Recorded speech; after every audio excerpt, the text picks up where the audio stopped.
Hello, everyone, and welcome back to a brand new season of FFC&Me.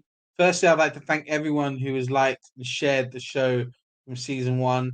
We had a great response to our summer series episodes as well, so thank you all who have joined and shared. I'd just like to ask everyone who is watching this, who hasn't done so already, to subscribe to the channel on YouTube.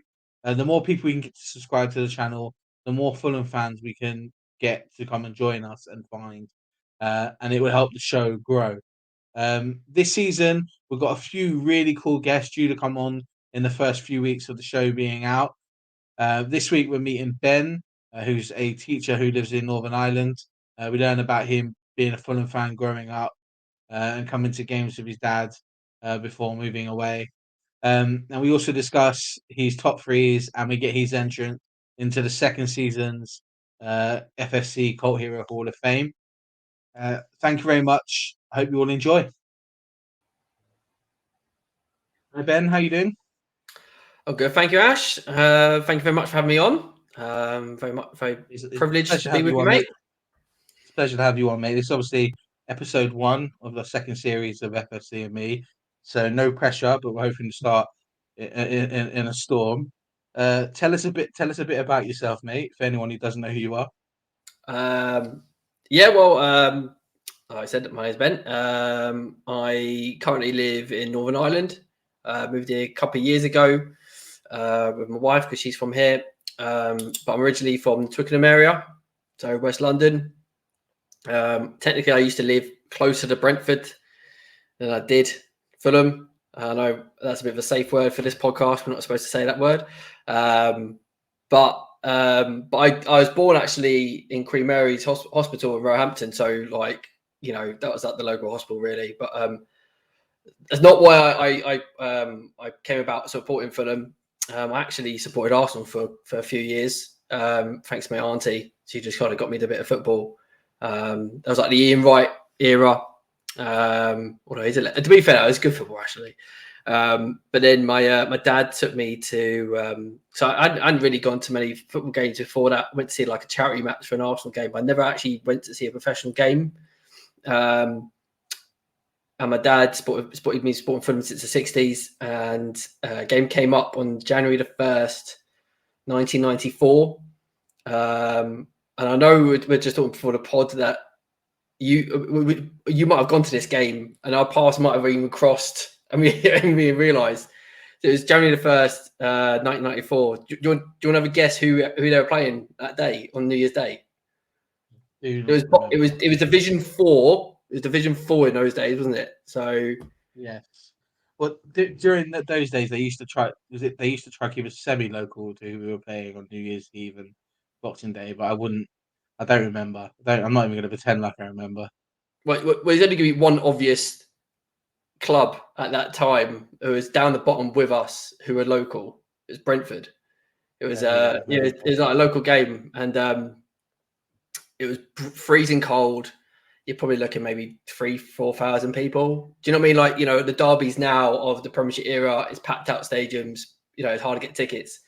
I mean, you could have walked around the ground on a Fulham versus Brentford derby. It was 0-0. It was the crappiest game ever. Do you know what I mean? What a cliche thing to say your first game was crap. It was. Nothing happened. I mean, I was 10 years old. Nothing happened. So but I wanted to go again. Just kept them going. And that was probably one of their worst seasons they've ever had, actually, for them. I think that was the year. Was that the year? No, I think the season after we were like 93rd out of 94 teams, weren't we? That sort of really bad stat. So I kind of started from the, we did a bit of Drake, started from the bottom, then we're here. Sort of, we've, me and yourself, we've seen them through every division going up and pretty much every single club out there playing, really. There's only a few teams we probably haven't seen between us that we haven't seen at the Cottage. So that was my pathway into it. So a depressing kind of way into football, actually, that January the 1st. But yeah. Well, to be fair, anyone who supports Fulham, who's been a fan for over 30 years or over maybe 25 years, we shall say, have definitely seen absolute dire times. And I think if you're lucky enough to be one of those kids, it's one of those things that I always tell my younger brother who's who's just turned 21, is that they think that getting relegated from the Premier League was absolute dire. But trust me, when you are part of 150 people that watch you lose away at Torquay, who are 92nd in the Football League, and you're 91st in the Football League, that was dire. Like there's definitely been worse times than sort of relegation out of the Premier League, and I think that it's one of those things that we also have that thing that seeing those couple of promotions from out of the bottom Yeah, division and out of the third division, uh, obviously now League One, is one of the reasons why I was sort of so attracted and fell in love with the club, because it was the joy in some lot of mediocre victory. I don't know yeah, about yourself with that, but it was just a case of clawing ourselves up the league table, and it was the fact that we didn't even win anything really until we won until we won the league, well, yeah. the League One, now Championship. So it was just a case of we got through second place, and then go through that way. But I don't I don't. Obviously, we're talking about your sort of your first games. Is there a sort of a moment when you, in your first games, when you realize actually, as bad as the vibes may be, this is actually something I really love and really enjoy? Did you have that sort of feeling? I was gonna say before. I'll probably correct myself there. It was probably Division 3 actually at that time because the Premiership was beginning, wasn't it? But I do remember from Division 4 because that was bad. But do you know what? I probably didn't start to fall in love with Fulham, going to watch Fulham till that first promotion season. I think under Mickey Adams. I think just before then it was a sort of a hobby because my dad hadn't gone for quite a few years. It's getting him back into like a routine of going to see Fulham. I mean, it's cheap enough, of like going to the games. You can stand wherever you want. Do you know what I mean? It's my dad was connecting with old mates back then. I was young and getting into something, and I don't think I properly started to enjoy and actually thinking, hang on, actually, this is actually worth my time going. That sounds bad to say, doesn't it? But you're not, No, I know what you mean. we're not looking for glory hunting. But if we had years and years and years of that divisional football, you're going to have to start taking some tablets to go, to actually start enjoying it. But yeah, that promotion season, and I think what made it quite special, that promotion season, is no one expected it because the season before we had literally just survived up. I think it was Ian Branfoot at the time. I think he, see, like not dead. So it's bringing back in it, and then Mickey Adams come in. And have you read this? Did you read the Simon Morgan autobiography at the time? I have read Simon Morgan's autobiography, but the thing is about Mickey Adams is the whole Mickey Adams era is that team had no right getting promoted. It had no right getting promoted. Yeah, It just didn't.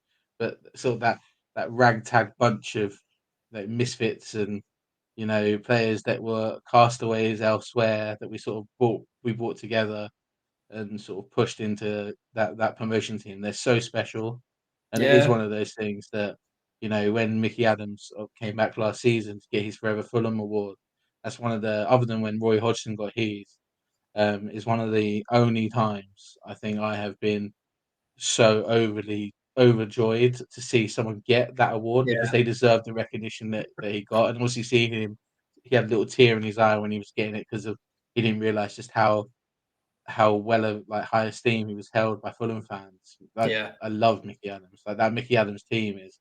I think that Mickey Adams team was the first year that I used to go. Obviously, went to football before, and we still went to football. I think that Mickey Adams year was the first year I started properly paying attention to the football that yeah. was going on in front of me, rather than just being one of those kids that are taking the football and then, as we used to do back then in the atmosphere, and just play at the bottom while everybody else watched football. It is one But of those it's one of those what if moments as well. If we hadn't gone up, Al Fayed wouldn't have touched us. No one would have touched us. And to be fair, we probably would still be down in the doldrums. So he did kickstart something with minimal money. What? There was no money, and I remember like the season starting with a few thousand, and I remember actually there was a game we got promoted away at Mansfield. I didn't go. I was too young.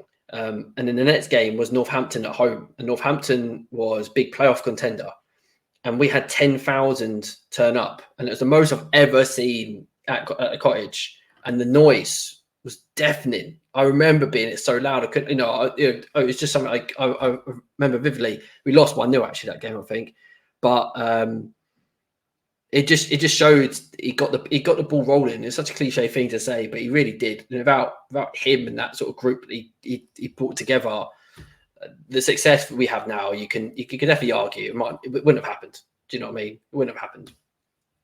I think when you look at those first couple of, Al Fayed years, even when you think about Kevin Keegan and Kevin Keegan's team, which is sort of similar to Mickey Adams' team, where it was an awful lot of using the manager's resources an awful lot. Yeah. Kevin Keegan had to do an awful lot of favour pulling and But he getting. got some ridiculous signings though. He got players that shouldn't have gone down to that league at all, and absolutely just Of course, yeah. he did. And but not only that, he had us playing some really decent football, and you could tell he was obviously a manager that 3 or 4 years beforehand had been managing in the Premier League, and not just managing in the Premier League. He was going for titles in the Premier League at Newcastle, and then we somehow managed to get him, in the second division. Obviously now would be League One at Fulham, and he just worked absolute miracles. And I think that it's another one of those we never know moments. Obviously, when he left at the end of the season to go take the England job, we never know what would have happened if he didn't take the England job and stayed on to be Fulham manager. We never know where we would have went. But they were some absolutely amazing times. I think that when I think back at those times, that's when I realised just how much I sort of was falling in love with football and Fulham, because it was just like, it isn't as bad as everyone says it is, as it had been. There's some joy in football, and I think that was when they first sort of started realising that winning's good. So obviously, talking about yourself and sort of going to games. Who do you tend to go to games with? Like when you were younger, sort of now, who do you go to games with in terms when you do attend games? Well, I confess I haven't been to a couple of years because I live across the sea, and unless Fulham are doing the pre-season tour of Belfast, they ain't coming over. So my last game I saw was the Jukanovic promotion season, and I saw them. I think it beat. How was it? Oh, it was the last home game before the playoffs, and I saw them then. So I haven't been for a couple of years, but like I was a season ticket holder.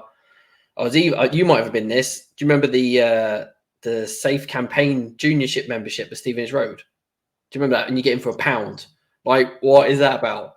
So I was that as well. So it was just me and my dad for a few years, but then he started to reconnect to a few mates. So then it was like me and my dad's mates would go, and then we would sort of meet other people as well. And it started to become a bit of a group of us. I was like the only young one. I was like the youngster. But it was like my dad's mates and stuff. And actually, we got to know. Do you remember Matthew Fox, the fan? Unfortunately, retired at Gillingham. We actually got to know his brother and family in that. And we actually were part of a testimonial match every year, which sort of faded away a few years ago. But Fulham would give us the training kits, the youth training kits to wear, and it was a testimonial every year. That was really nice. So it sort of ascended away from Fulham into like getting to know other people on the outside as well. Like my mate, my brother, who sort of started to go as well, sort of the later years, got to know their son, who we still keep in touch with and stuff. So do you know what I mean? So it started to become, it's a cliche to say, to like a Fulham family. It does start to be like everyone, and everyone who speaks about Fulham, everyone goes to Fulham. You don't get any trouble. Do you know what I mean? It's a nice visit. It's a nice ground to go to. You hardly get any trouble, and it's just a nice, good football ground to go to. You got the retro Stevenage Road stand. You got the nice Riverside stand being built now, which my dad got a chance to actually sit in the. When did he sit? It wasn't the pre-season game. anyway, he has sat in that, and he said it's lovely in that, and so it's a good balance of a stadium, and it's just nice for. It's just a nice club to start off a journey if you're looking for a club to follow. It's a nice journey to start off. Nice area, London. Nice walk, because I know you said obviously what like the match day routine. We would so we used to park up by Hammersmith Bridge and then walk over and follow the Riverside Walk all the way up to the cottage. My dad sometimes used to stop in the Chancellor's opposite Riverside Studios, and obviously we used to stop at the Crabtree as well, meet up with like my dad's mates and that, and then grab a program from that end, and then obviously queue up with the Hammersmith Terrace sort of way, and that was literally just the usual walk, any weather. I mean, because that river could be bitterly cold, it could be Baltic, and looking back, it was quite a long way for like asking a kid to walk away from Hammersmith Bridge. Like we walked from Barnside across, so that was our kind of routine all the way through. My brother, who goes now and then, he would go obviously the Putney Way, and he'll come through there because he said like better pubs and stuff as that. But that would be our match day routine, really. So it's funny that you mentioned the whole like Fulham family thing when you're talking about your group of mates or just people that you acquaint with at football. For me, Fulham family is a whole thing, and it's a whole theme for the show. So I'm actually quite glad you said it, because it's one of those things that when I talk to every Fulham fan I speak to, that term comes up an awful lot, because we all have our group of mates from football. We all have those people that you may not socialize with them away from football, but you see them every week at football, and it's the same thing for me. There's people I see week in, week out of football that I don't speak to outside of football. But when I see them at football, you always you want to know how they're doing, and you have a little chat and you get to know them. So it is a real thing. And I think that it's one of those things that it's really good for most people to have, those people that you conjugate with at football. And you get them. We used to get when I was growing up. Obviously, I didn't come from the Hammersmith and the Hammersmith side. I used to come from the Putney side because I lived in Wandsworth. But we had the same thing. So when we would go to the pub with my uncle, um, which stopped very rapidly because my uncle was quite well known amongst Fulham fans. So we could never, we'd walk into the Golden Lion, and it'd take us 25 minutes to get to the bar, not because it was packed, just because every other person was stopping for conversation. So it's one of those ones that you get to know so many people, you get to know so many faces, and even to today, still quite chummy with the people who sit around you at games, because you get to know them, and they sort of become, I don't want to use the cliche word of it, like our tribe, but they are, aren't they? And I'm one of those people. I go to football every single week with my cousin and my brother, and I got another cousin who sits like literally a row behind us. And it's one of the only times that we all actually get to spend time with each other now, because we all have lives and we all have jobs and kids, and it's just one of those things that this is our time that we actually get to spend with each other and just enjoy football and each other's company. So I get that. Obviously you spoke about going to games with your dad when you were younger. Would you say that sort of the experience of going to football with your dad was more special because you were going with him, and it was a bonding experience, or was it just a case of he just happened to be the person who took you to football? I think I don't think I had a choice, mate. To be fair, I think he just wanted someone to take along really in the early stages, and hoping that I would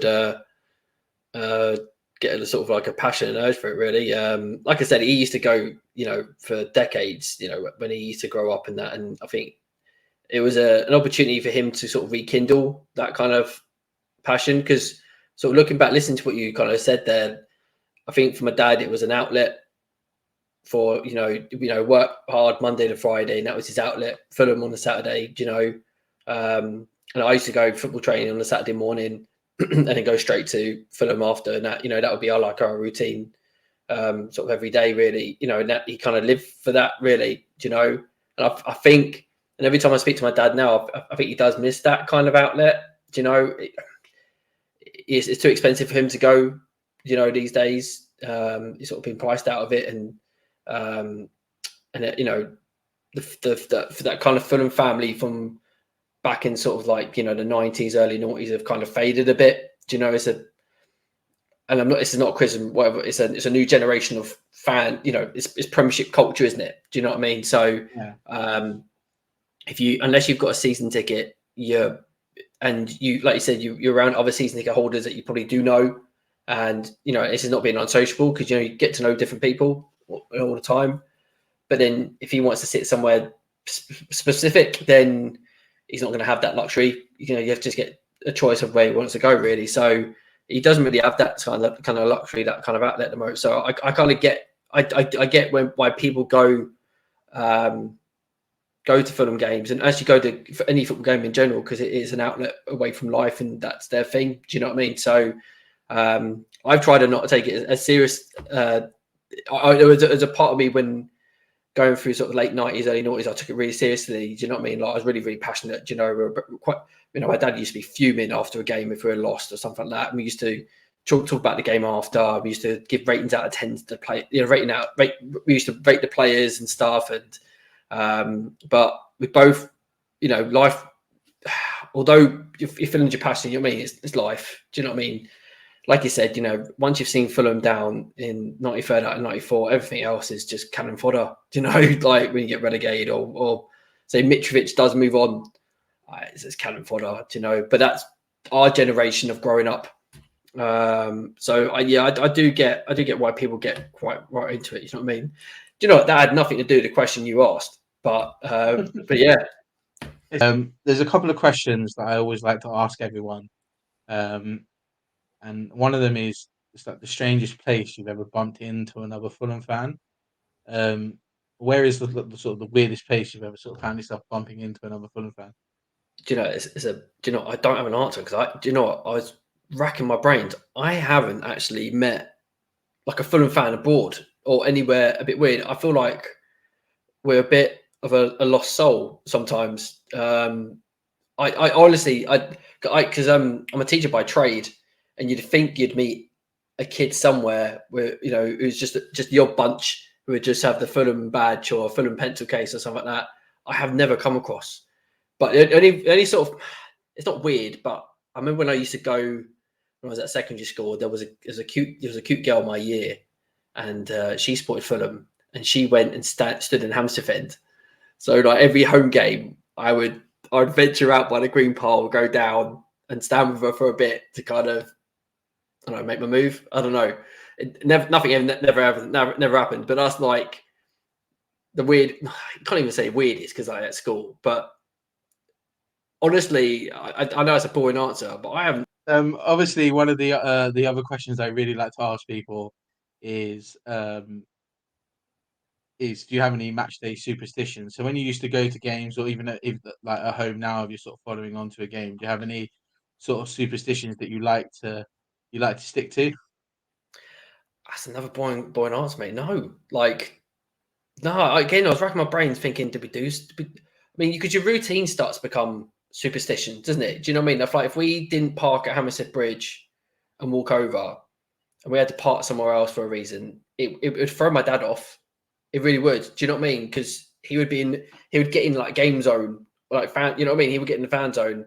I would notice that to my dad if there was something off and we had to park somewhere else, or couldn't get in the Crabtree, or maybe one of my dad's mates couldn't make it, or we couldn't stand in the same spot by the green pole all the time. Do you know, if someone there, that would throw him off.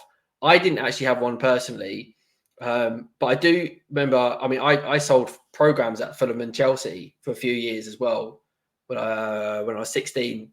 So and also I got into games for free as well. So I was out there sending programs outside Stephen Dro's stand. They used to throw us around everywhere. Actually, it's disgusting. There's one game they put me in the Putney end. And have you been in the Putney end when it was away standing? Did you ever go there? When it was just one big concrete block. Yeah, and the toilets were literally you go through the turnstiles, and the toilets would literally just be straight there on a little rise. they would put the program stall at the bottom of the toilets, right? And the toilets would be overflowing with piss.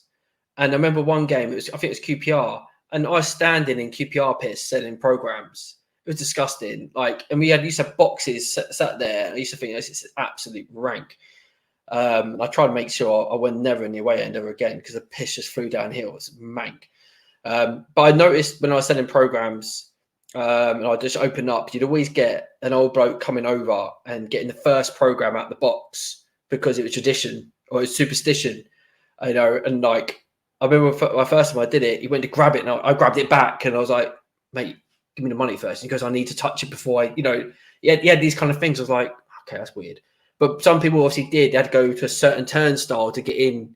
You know, you couldn't do that now because of seats and stuff, but it's quite open terracing when we obviously went, weren't it? So people would go to the same turnstile, have to stand in the same spot, and it was unique. But I didn't really have anything, but it was interesting to watch other people's have. Did you have a certain superstition? I've never really had a superstition, other than I don't wear football shirts on match days. I've never have done.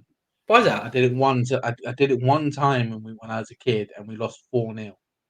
And then I just refused. I refused to wear a football kit to a football game ever again. So To the point where do you think the players like noticed you in the ground and went, that kid no, there is not wearing a shirt? yeah, it's exactly it. No, it's just one of those things, isn't it? It's one of those all superstitions. There's some irrationality, but then some complete rationale in every single person's superstition. Like it makes no sense why, as a 9-year-old, I would be the reason why Fulham haven't won a game because I'm wearing a football shirt. But then I just never worn a shirt again on match days because I just always felt I was bad luck for some unknown reason. And then I used to have one with my cousin where just before kickoff we always used to shake hands and say the score was going to be like 3-1 to us, and we did it because we did it twice and we won 3-1 twice, and then it just stuck as a thing that we did. And I think it didn't really stop until a couple of years ago when we just didn't do it a couple of times, and it was like, cool, we don't have to keep doing this now because it was a silly thing, but it was just Do you know what? again. There's no rationale to it. There's no Do you know rhyme or reason. you have actually reminded me of something we used to do with me and my dad's mates. We used to guess the attendance. Like, how sad's that? We used to like halfway through like the first half, we would look around and do an approximation of, you know, seats and standing, and then obviously we'd just do it like, and then obviously when they go in the second half, they go, attendance today is 18,722. One of us would be like, "Rah," you know, it's a bit sad. It's a bit geeky, but we weren't like that. It was quite a good sing along by the green pole, but it was just our thing to like guess the crowd, the attendance. But Yeah, we used to do it like yeah. my uncle used to tell us a story about they used to do that in the late 80s, but not because they were trying to work out the attendance, because they were trying to work out how much Fulham would undercook the amount of people were All there. right, yeah. They were like, there's definitely about 15,000 people here, and they'd be like, today's attendance is 4,000. No, there's no way it is. That they used to do that quite a lot, but it was more than just a case of taking the mick out of ourselves and how much we would try sort of cook the books in terms. That's how bad the club was at the time and trying to stay afloat. That they would lie about the amount of people that were there. But it is what it is. We're gonna move on to the next section of the show, which is your top threes. Cool. If anyone who hasn't watched the show before, top threes are completely personal, so there's no right or wrong answers into anything that we talk about. It's all about for you now what you feel towards it. Also, I understand, as many people have said to me, sort of who come on the show in the past, that these may be your answers now, but you ask you on a different day, there'll probably be a different answer. It's just how you feel about it now. And this, I understand because I'm the same. When people ask me all the time what my top three favorite goals and games and stuff, and they change because I remember things that I'm not Yeah. thinking about at the time. But we'll go through them. So, Ben, tell us your top three favorite Fulham goals. Do you know, you're right. If you asked me tomorrow, it'd be a completely different list because you have a completely different mindset. Do I go three extraordinary technical goals or three memorable goals or 3 goals was I there, or 3 goals I wasn't wearing a shirt for yourself. 3 goals was I in the Hammersmith End or the Stevenage Road. Yeah. I've tried to go for goals which I've seen live, apart from my top one, but there's a story behind that. So number 3, I've gone for Paul Pescasolido's goal against Liverpool in the League Cup at Anfield when we lost 3-1. I actually went to that game. It was a surprise. My dad's mate took me up in a train after school. We went all the way up to Anfield. Actually, the train was late, so we missed like 20 minutes of the game. I think we were like maybe 2-0 down already, or I don't know. But I remember watching that goal because I sat next to my other dad's mate, and his girlfriend came along, and she just come along with drinks, like just filled up drinks, and she literally just put them down. And obviously, everyone started standing up. Pescalino obviously turned his man at the corner. If you haven't seen it, it's a fantastic goal. And if he's weaker foot, he's literally just whipped it. Do you remember that goal? Yeah, I'm waiting for you to finish talking. Three, and then I'll put my 2 pence in about it.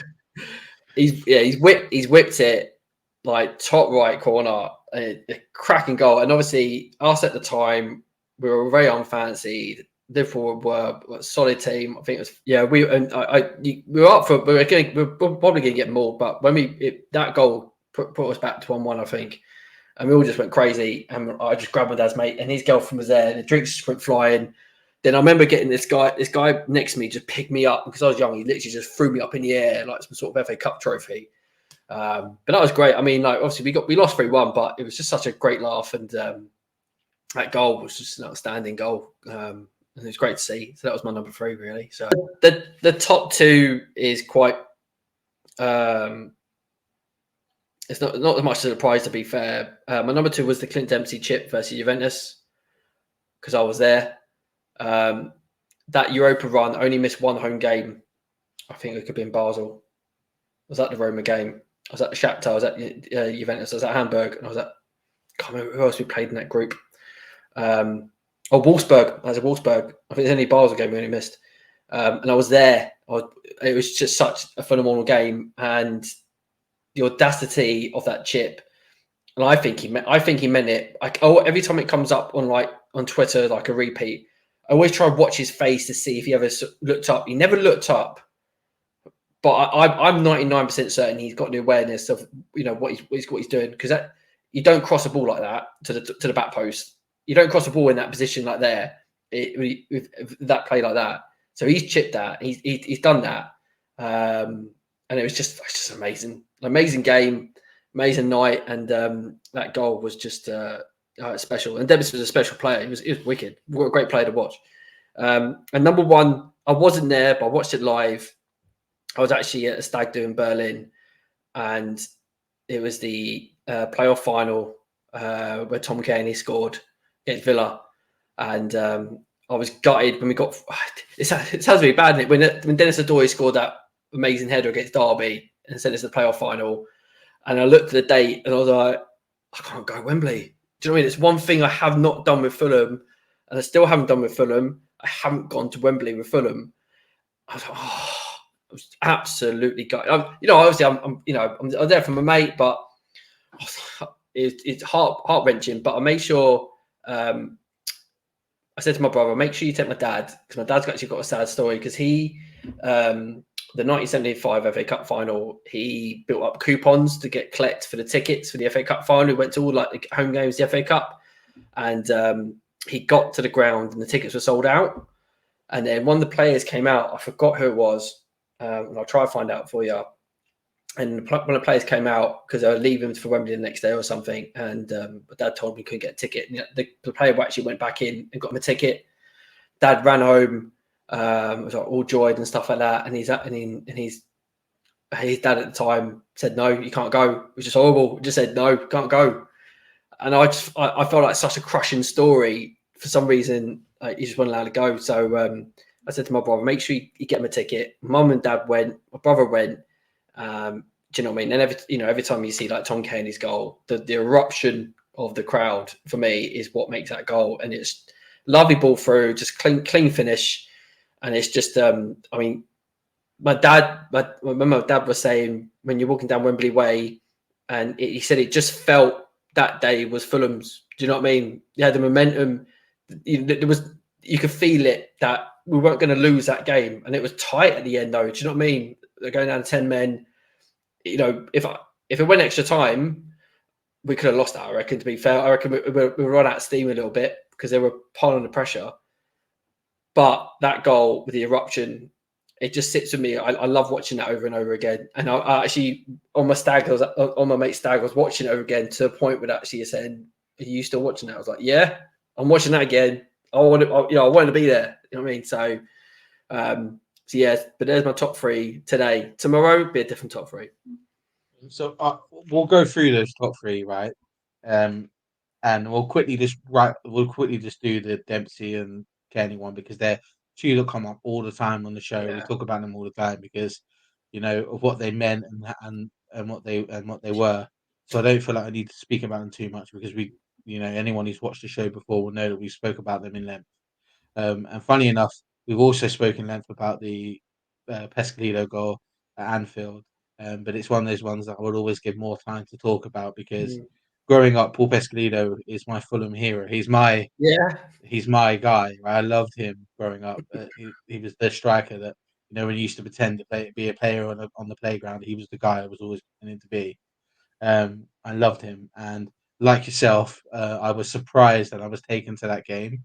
But unlike you, I wasn't taken on that special Fulham train that ended up being 20 minutes late, and we had about 20. I was actually thrown in the back of a transit van, and we drove up to Anfield on the day. Yep, yeah, we just went in the back of a transit van.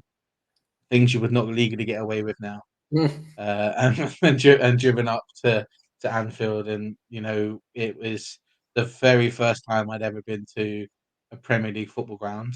A historic football ground in the sense of, other than I'd been to Wembley a few times to watch England school kids play, but never seen the England at that time. Had never seen the England first team play. I'd never been to a Premier League football ground before, so to get the excitement of being in Anfield and feeling, the big club atmosphere, because we'd never really seen it as Fulham fans at our age. Older generations of Fulham fan had, from big cup games in the past and stuff like that. And we were literally right at the back at the stand at Anfield, and we didn't see much because everyone stood the whole game, and I was only young, so I didn't see much over people's shoulders, and I didn't actually see. I saw Paul Pescadillo turn. I saw Paul Pescadillo hit the ball, but then my vision was gone from there. So I didn't actually know. The only reason why I knew he scored because of everybody else celebrating. So I didn't actually see that goal go in. It was it is, it's in my top three as well in terms of goals because it's one. It was the first time we saw us play a Premier League ground, and yes, we lost, but it was one of those ones that there was, for those brief moments of celebrating that goal, it was just like I as a Fulham fan at the time, I'd never felt so on par with such a massive football club, and it's sort of a feeling that I don't think I felt again for a couple of years until we played Villa in the cup, in the Simon Morgan Cup game. We felt it then as well, being League Two and beating a Premier League team. Not even like that was one of those things that I don't think we had. So I think they're a really great choice of three goals in terms of what they are, because two are exceptionally important in terms of the Europa League run is still to this day one of the most special sort of times of being a Fulham fan. Even young and old Fulham fan will tell you that it was such a an important time. But that is what that is. We'll move on to your next set of top threes, which is your top three favorite Fulham kits. Okay. Tell us your top three favorite Fulham kits. Do you know what? When I was researching this, I was just got there's a really good website, gives it like kit archive, I think it's called, and I was going through. I think our kits have been awful. I think they've been really, really bland. I was looking back thinking, they're not great. We didn't have any really good kits, or even that. Or I looked at the kit and thought, that's a bad season. I don't, what I mean? It gives you a bad memory, and I'm like, no, like the kit, the home kit when it was like the Ross McCormack season with the grey kind of three stripes that came down. I mean, it's not bad kit, but that wasn't a great season at all. Do you know, it's the relegation ones. The relegation seasons had some actually not bad shirts, but I didn't want to pick them because it made me feel like I don't like that. Do you know what I mean? So I tried to match it up with a bit of success, really. So in third place, actually, was last season's home shirt. I actually think that was really, really smart. So nice clean cut, nice red trim. And it was, and really actually good. My kits actually, they're 3 different kit makers. So obviously last year's was Adidas. For this year's kit, I don't like it. I think it looks like a training top. I think it's too bland. And the pink one, they could have done something else with that. Like, I mean, they could have put anything. Yeah, I just think the kits are too boring at the moment, especially with so much out there. They could have done so much more anyway. In second place is the Europa home shirt, which is a Nike, and it had the black arms. We had the LG sponsor, which was actually quite smart. And if you're obviously not a fan, obviously, of the gambling sponsors, it's actually quite a nice neutral sponsor, isn't it? You know what I mean? But it was nice. It was good, smart black arms.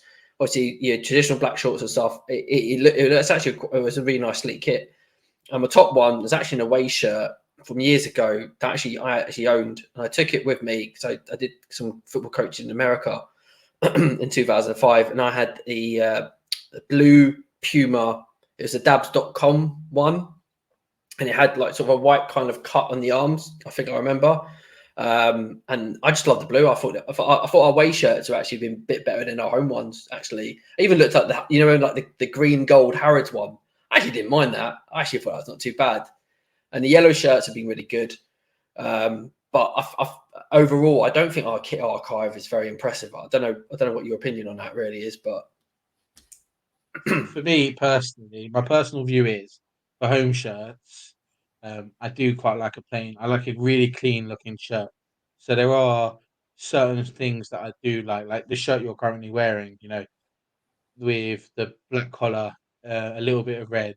They're fine with me. I actually do quite like this year's home yeah, shirt. But it wouldn't be in like any top level of mine. I think back to like shirts that, are predominantly white with very little off on them, other than, maybe a little bit of design. You think back to the Demon Internet shirt, the one that had the 2 sort of lines yeah, running across the chest yeah, and stuff like that. Those shirts I love because it's very minimal, like, change other than the white shirt. And in terms of away kits, I'm a sucker for black and red stripes. Like, I've yeah. always been a sucker for black. My favorite Fulham shirt of all time is the Pizza Hut away shirt, the I black and don't red like Pizza Hut it. away I, shirt. I'm on Like, the other end. it's Everyone it's a bit of like a legendary thing. Everyone says like the pizza Hut top. I didn't like it. I didn't like it. I think maybe because it's the Pizza Hut. I didn't like it. But did you ever sort of feel though like because the red and black was always our traditional away shirt, but often they would never match it up with a black short. Sometimes it was a white short. it'd be red shorts or white shorts. Yeah, Yeah, and I remember my dad was like, "Why don't you just be a black shorts? Just keep the sort of the conditioning, that consistency of color going." And they'd never, and you just wonder why would they never do that. But yeah, you'd be with my dad there. My dad quite liked my dad's got a few of the old retro ones, like the red checkered, looks like the old, like the Croatian top. I yeah, mean, the Lacoste old Sportivo. at that time. Yeah, Yeah. I think the funny thing about kits are right is that I always like asking this question because you get a good look into someone's thinking and rationale how they look at shirts, right? For me, I always fall in love with shirts that we obviously play well in because then they are associated with the memory yeah, of good season, good looking shirt. And it's one of those funny things that when new shirt designs come out, I'm always find it funny how quick people are to like, oh, it's disgusting.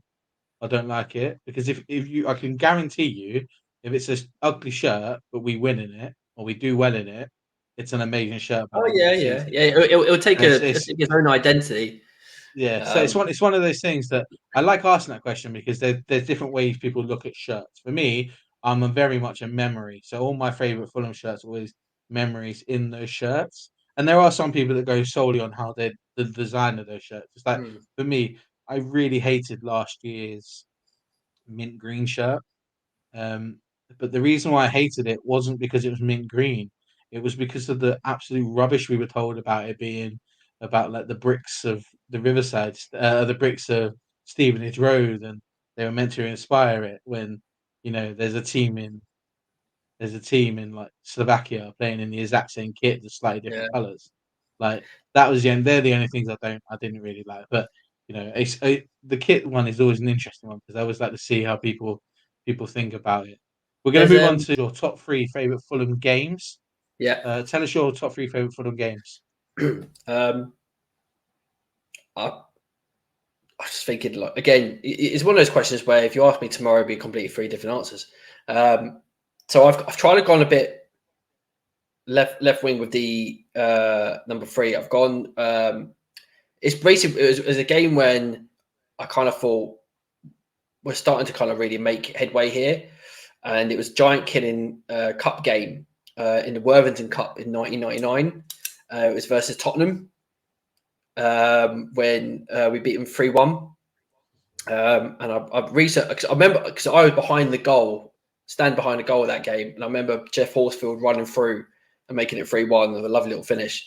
But I just remember that kind of game was the first sort of sign that we could compete. I know obviously we beat Villa before that. Do you know what I mean? We had a couple of bits, but Tottenham were, you know what I mean? Tottenham have always been a top six team, top flying team.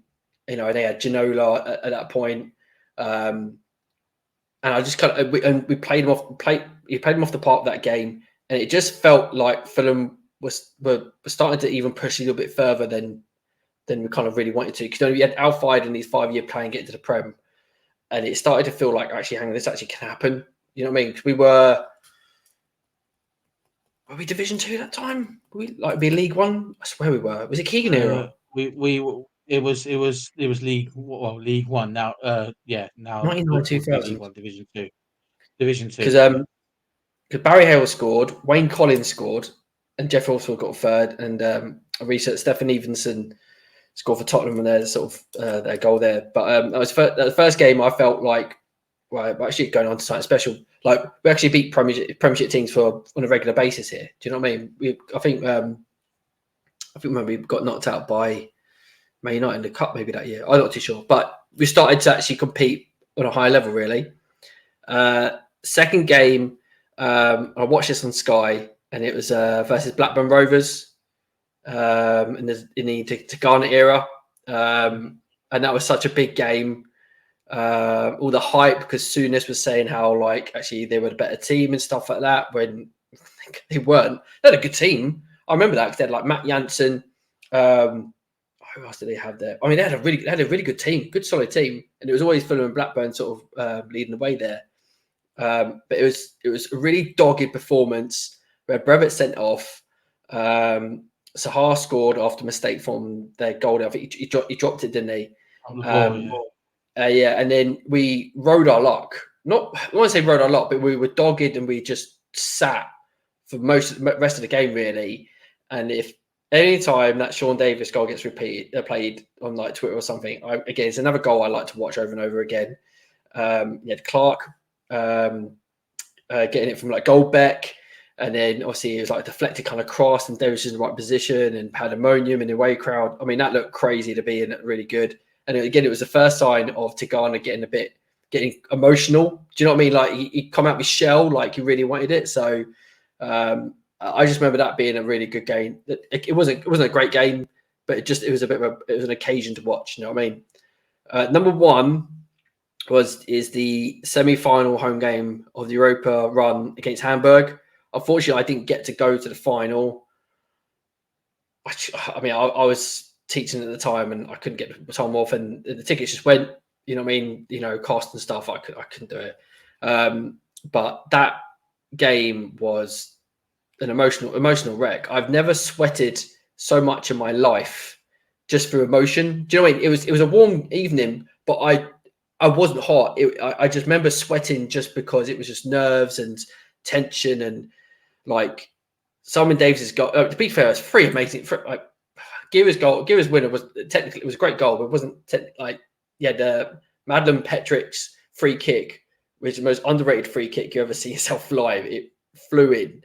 And then Simon Davis with the Messi-esque goal of flicking it over. I think it was Jerome Boateng at the time. And obviously then he went to City.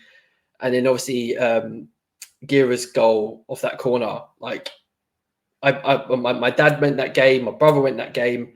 And another guy who I got to know really well through me selling programs, my mate Richard, we were standing together and we just went crazy, you know. And I've never experienced that so much. And everyone was just buzzing. Everyone leaving the ground was just, it was just so much happiness in the air. Do you know what I mean? Like you're walking down, everyone's bibbing their cars and stuff. And it was like when I said earlier how Brentford fans never expect themselves to get to the Premiership. Do you know what I mean? They never did. And we never expected ever to get to a European final. And especially when it started 17, 18 games way back in the summer before. I would love to. That was a Leicester City moment where someone should have put a pound on Fulham getting to that Europa final at least. You know what I mean? You'd be rolling it. And it was just one of those you'd never, ever see. And it's probably one of those things that next time Fulham are in an FA Cup final, it's one of those moments you can have to grab that opportunity and get yourself to that game. And I just remember that. And just to finish off that, the class that I was a co-tutor to the next day, the tutor that was leading the class, he was a Middlesbrough fan, and obviously they had their European run, and I walked into the class, and the class started clapping me, and like I was like, it wasn't me who played, you know, but every time Fulham had gone through the rounds and stuff like that, we spoke about it as a class and stuff, so they kind of got involved. Even though they put like Man United and Chelsea fans, but I got a round of applause as I walked into the class, which is a bit surreal. But that was just an amazing night, and I'm glad my dad got to see that as well. So yeah, there's my top three. I think that we'll go over those sort of quickly. I think the Europa League run is special as it is. I, like yourself, I didn't get to go to the final. My reason for not going to the final is I didn't have a passport at the time and I couldn't afford one because I was out of work, so I couldn't afford to buy a passport to go. But I went to every single home game in that Europa run, and that whole night of that semi-final was just surreal because it wasn't the same as the Juventus game, because when we came into the Juventus game, most of us weren't expecting us to go through because, you know, being 3-1 down already, you're like, we're not going to turn this around. I just don't want to be embarrassed. And for me, you know, I grew up watching Italian football on Sundays, and Juventus are actually the Italian team that I support, mainly because they play in black and white, and that is what that is. But like, that I didn't want to lose. Like, I just wanted to put in a good show, and then, you know, the Dempsey goal, amazing. But then you look at the Euro, then you look at the semi final, and you're like, okay, you know, we could potentially get to a final here. You know, it's on a knife edge, but you know, it's probably not going to happen because we're Fulham and it won't happen. And then Petra scored that free kick, and it was just like, yeah, like it's not going to happen because we're conceding goals like that were just absolute worldies. It was one of the best free kicks I've ever seen taken against us. That was an unreal free kick. Like, that is just to the point where, you know, you're in a semi-final of a cup competition, someone's just scored a free kick against you, and you're looking the person next to you going, "That was amazing." Like that was amazing. So it's one of those, and then obviously to come back, and then, you know, Simon Davis taking a massive whack as he scored, and Giras got that. And you're right, the the journey home that night and the next couple of days were all a bit surreal because everyone you know, who everyone I knew was sort of like congratulating me, like I had made it to the final. It was really funny because most of those people that were sitting there congratulating me to get to Fulham, get to a final, were the same people that used to, you know, take the mick because I was a Fulham fan. You yeah. know, not understanding why I was a Fulham fan for my whole entire life. When you're trying to explain to them, it's moments like that. That's why you do it. You know, that's why I'm a Fulham fan, because, you know, it would have been easy to be a Chelsea fan and watch Chelsea play at this height all the time, but you would never get joys out Yeah. of, you know, games like that. And then obviously your other game is the Tottenham FA Cup, the Tottenham League Cup game. You know, that night, that night was one of the nights Jeff Horser was just amazing. It was one of the most surreal games that funny enough, I wasn't allowed to go to that game, even though it was a home game.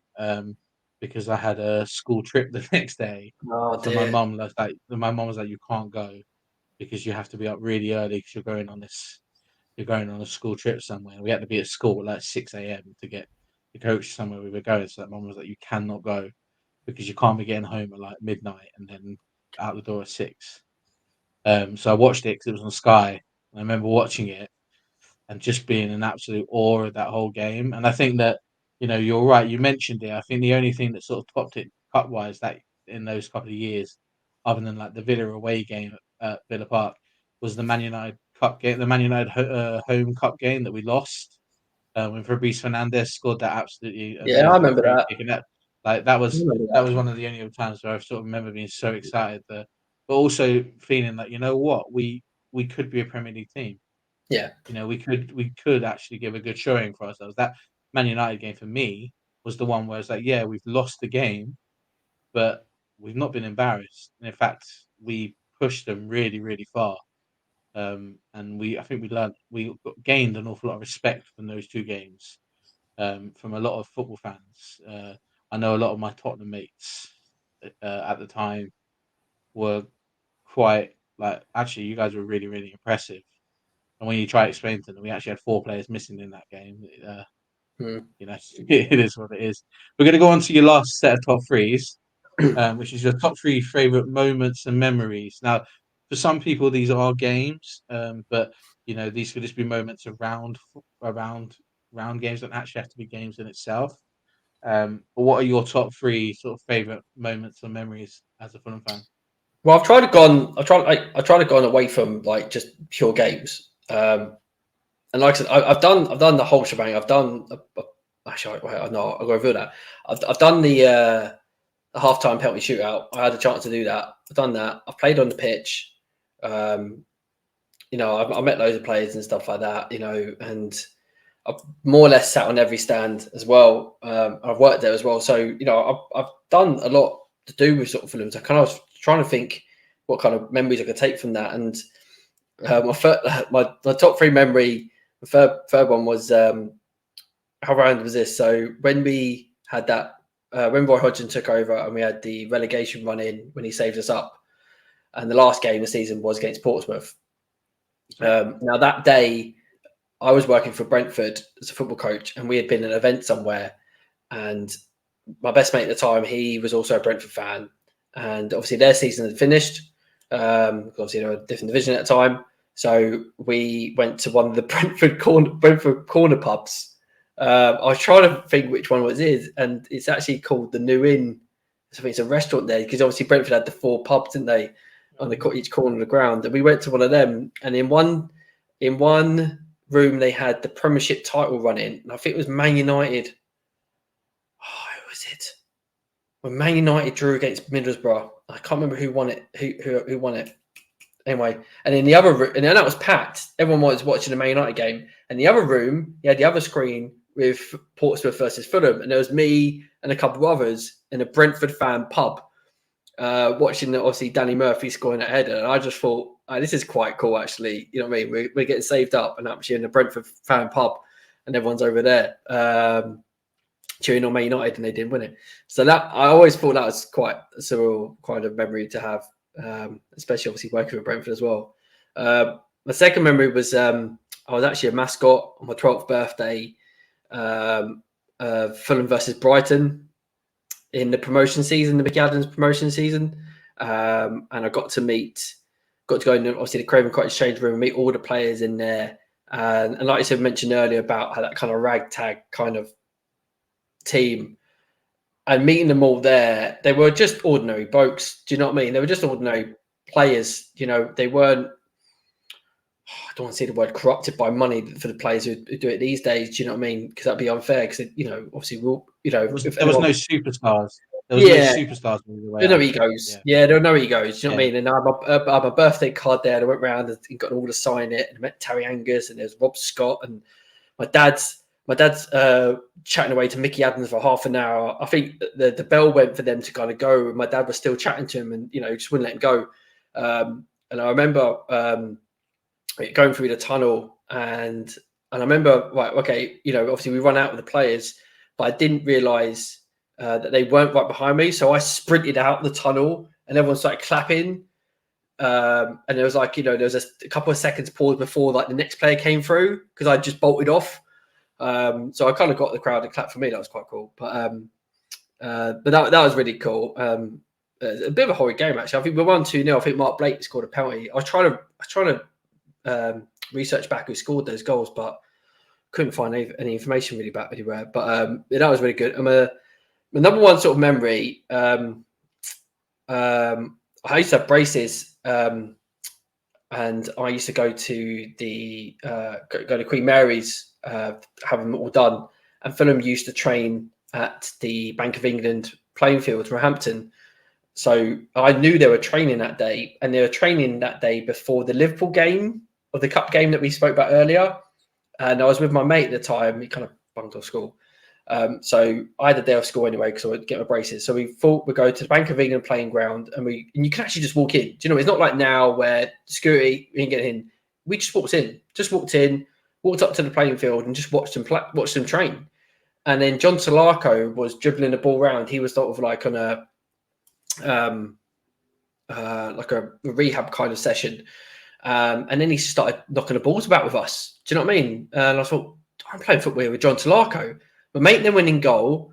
So then I started chipping balls into John Solarco. And I'm not joking. I'm not exaggerating. I've chipped the ball in to about sort of five and a half feet up, head height, right? He's jumped up to head height and he's done the most unreal bicycle kick I've ever seen in my life. And he's just flew straight past my mate. And I was like, we both stood there thinking, right, no wonder you're pro. And that was unreal, just playing football with John Solarco. But then it was topped up. They all finished their training and they're all about to get on the coach to go to Liverpool. And then Peter Beardsley was mulling around. Oh, was that the same game? Maybe I was seeing the twice. I don't think it was the same. Maybe that was the same game. Either way, Peter Beardsley bought me a can of Coke. So that's my other memory. And it was at the Bank of England. I might need to double check if that's the right game or not. It was Peter Beardsley there when Paul Pascalino was there? I don't remember. I'm not going to sit here and pretend like I remember 100%. I think he may have been. I think he may have been. I'm not 100%. I'm not gonna say he definitely was because someone will pull me out and go, no, he wasn't. But it was just it was just that era of that you can just walk into the ground and we'll go watch him and just having a little ping about with John Solarco. And that was really cool, man. And obviously that's something that you can't walk down and go start pinging the ball around with Mitrovic down the training ground. You know what I mean? So it's something that won't probably happen again. You know what I mean? So yeah, but there's my memories. I've got more, but yeah. I think they're three really good sort of memories to have sort of up there in terms of it. I remember one of the things that I would say that a lot of people won't understand that are sort of newer fans is just how easy it was to have access to players. Even, in 96, 97, 98, it was really it sort of started turning when Tigana became manager and he was trying to make us a bit more professional in the terms of like trying to get the players' minds right before games and push like the access we had to players was unbelievable. Like it was, I remember you can get everyone's signature almost every single match day. Yeah. Just by standing at the fence and sort of waving your program, and they would all come over. Getting photos of players was easy. Meeting players was easy, and anyone who ever used to go into the players' bar after the games in the Riverside stand, you'd meet players all the time. You meet their families. We used to regularly sort of play football with Ray Lewitton's kids, like his sons, on the little Riverside walkway bit that used to be there after games. Like, and this access you just wouldn't get as a football fan now because it just wouldn't happen.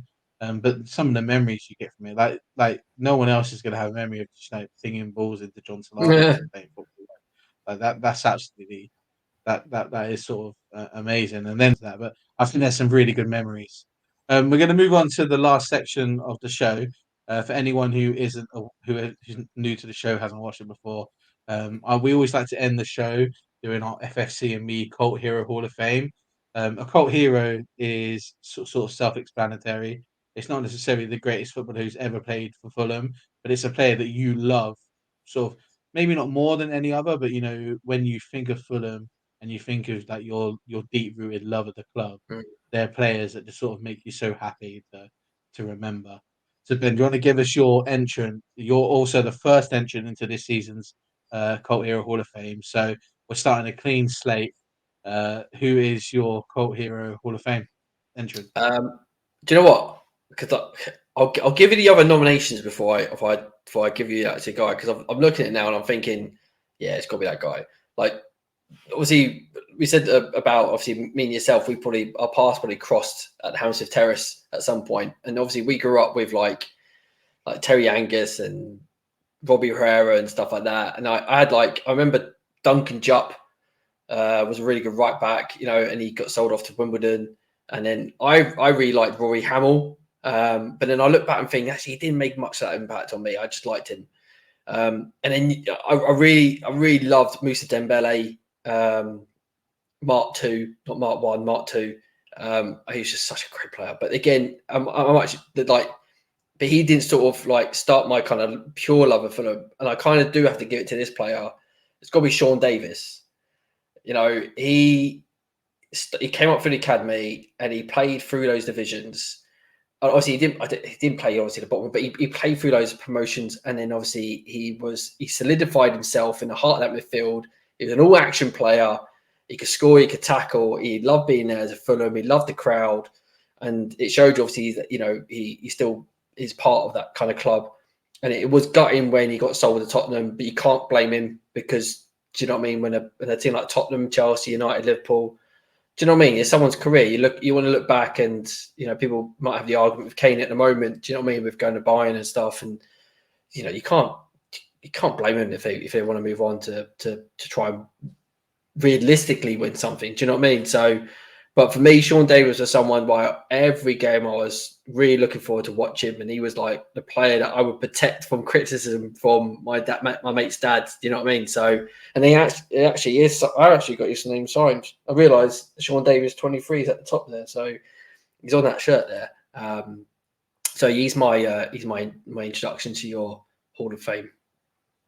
Yeah, I'm gonna have no argument with Sean Davis. I love him. Like genuinely, I love him. Even after he left and went to Tottenham, still loved him. And I think it's mainly because I'm from Wandsworth Clapham area, and he's from Battersea, so he's a sort of localish boy who, up until this year, with Luton having the player who's played in every division, including non-league, and is going to go to the Premier League, he is one of those very rare players who has played in every football league division for a club for Fulham. Played as a teenager in Division 4 and Division, even if it was one appearance, and then sort of went up and played every single division. And so there's going to be no arguments. I think Sean 100% deserves to be in there. We're going to end there, Ben. Thank you very much for coming on the show. Yeah, thanks so much. No, Pardo, thank you for having me. We could have done that for hours, couldn't we? So